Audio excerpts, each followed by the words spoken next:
Okay guys, we define a Hilbert space, and a Hilbert space is dealing with functions, and we know that a function has n number of components or infinite number of components. Likewise, in vector space, a vector has 3 components, so we need 3 basis vectors. If a function has infinite number of components or n number of components, then we need n number of basis vectors. So we define the basis vector as psi1 of x, psi2 of x, psi n of x, like I, j, k in vector space. Now these are the basis vectors, so they should satisfy 2 conditions. The first condition is that they will be normalized, and the second condition is that they will follow the orthogonality condition. Now if I take a dot product of 2 vectors, like what I did in the case of unit vector, I dot I, which is equal to I magnitude, we got 1. Similarly, j dot j is equal to j magnitude, and we got 1, and k dot k is equal to k magnitude, we got 1. And also in the case of vector space, I dot j, from I dot j we got 0, and this will be equal to j dot k, and this will be equal to k dot I. This is the normalization condition, and this is the orthogonality condition. Similarly, these are the bases. So if we take a product of 2 bases, but the bases are functions now, not a unit vector, and we know that functions are always are real or imaginary. If it's real, then we don't need the complex conjugate, but if it's imaginary, then we need the complex conjugate of this function. Now psi n of x, psi m of x is similar to the product I dot I or I dot j. N and m are 2 indices. They can be equal or they cannot be equal, but we are dealing with an n-dimensional space, so we have to integrate it. From this we got this delta function, delta mn. Now if I say that n is equal to m, like n is equal to m, then psi n of x, psi m of x, psi n of x steric dx is equal to delta nn, and this is the Chronicle delta function, and we have the properties of Chronicle delta function given here, that delta mn is equal to 1 if m is equal to n, is equal to 0 if m is not equal to n. So here m is equal to n, so from this we got 1, and this is the normalization condition.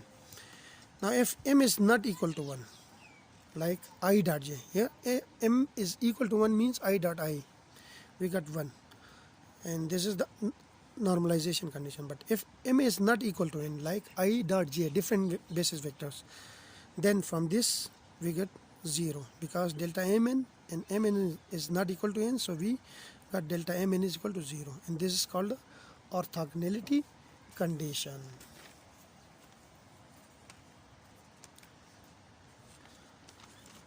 Now comes to the case of how I can represent this basis vector in Hilbert space.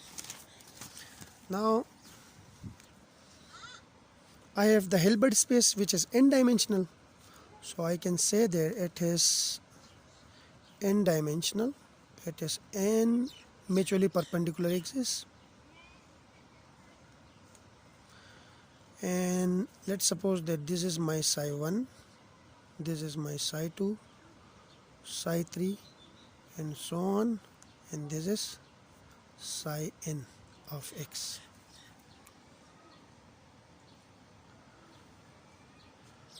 This is the diagrammatical representation of basis vector in Hilbert space. Now, like in vector space, we have 3 unit vectors, basis vectors I, j, and k, x, y, z, I, j, k. Then a general vector R can be represented in terms of these basis vector as xi plus yj plus zk. X, y, and z are the components along 3 different axes.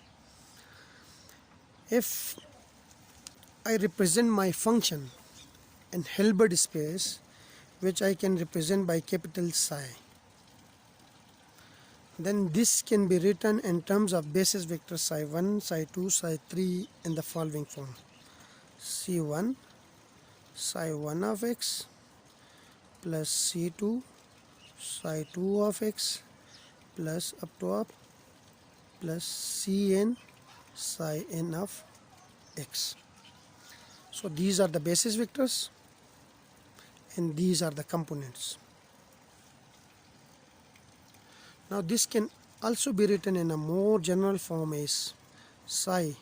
This is the function and these are the basis vectors. So for the function I use the capital psi, and for the basis vector I use the smaller psi.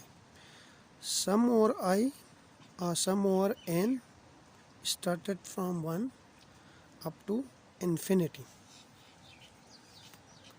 Cn psi n of x. Now how I calculate, like in vector space, if I need to calculate the x component of the vector, then what I can do, I will multiply it I dot r, taking dot product of I with this vector, which is equal to x I dot I plus y I dot j plus z I dot k. From this I got 0, from this I got 0, so I left, from this I got 1, so I left only with I dot r is equal to x.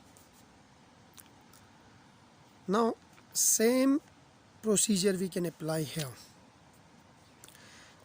If I calculate C1, then what I can do, what I should do, I will multiply this whole equation with psi 1 of x. Psi 1 of x, and then we have the function psi of x, because the function is a position dependent, is equal to C1 psi 1 of x psi 1 of x.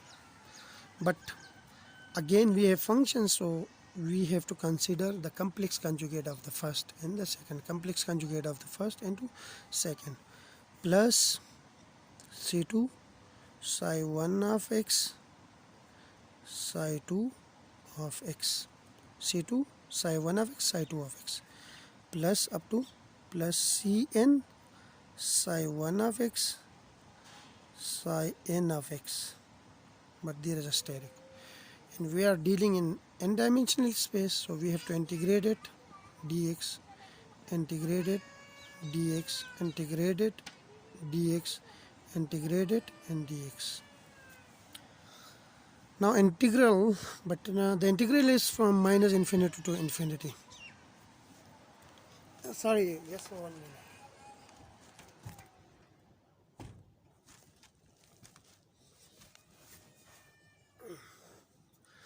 Now integral from minus infinity to infinity psi 1 of x psi, big psi, this is the function, okay, just remember dx, is equal to C1 from this is equivalent to delta 1 1, and delta 1 1 is equal to 1, because m and n are equal. If m and n are equal, then this Chronicle delta will give us the value of 1, plus C2, this is also equal to delta 1 2,